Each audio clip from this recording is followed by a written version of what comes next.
જો તમારી પાસે રાશન કાર્ડ હોય તો તમારે આ વિડીયો ધ્યાનથી જોવો પડશે, કારણ કે તમારે દર 5 વર્ષે એક જરૂરી કામ કરવાનું છે, નહીતર તમને રાશન નહીં મળે. હાય, હું છું હેલી.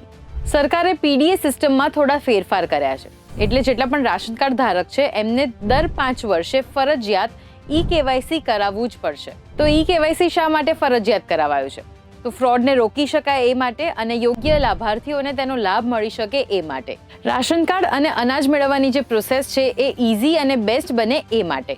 જો ઈ-કેવાયસી નહીં કરાવીએ તો શું થશે? તો તમારું રાશન કાર્ડ જે છે એ બંધ થઈ શકે છે. તમને સબસિડીવાળું અનાજ અને જે બીજો ફાયદો મળે છે એ બધા જ ફાયદા બંધ થઈ શકે છે.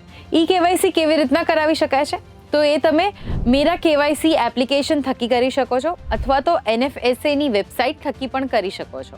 અને ઓફલાઈન જો તમારે કરાવવું હોય તો નજીકની રાશનની દુકાન અથવા તો CSC સેન્ટર ઉપર તમારું આધાર કાર્ડ અને રાશન કાર્ડ આપશો તો પણ ઈ-કેવાયસી ની જે પ્રોસેસ છે એ લોકો પૂરી કરી આપશે તમને. તો તમારી ઓળખાણમાં જેટલા પણ રાશન કાર્ડ ધારક છે બધાની સાથે આ વિડીયો ચોક્કસથી શેર કરજો, જેથી કરીને એ લાભાર્થીઓને એમનો લાભ મળી રહે.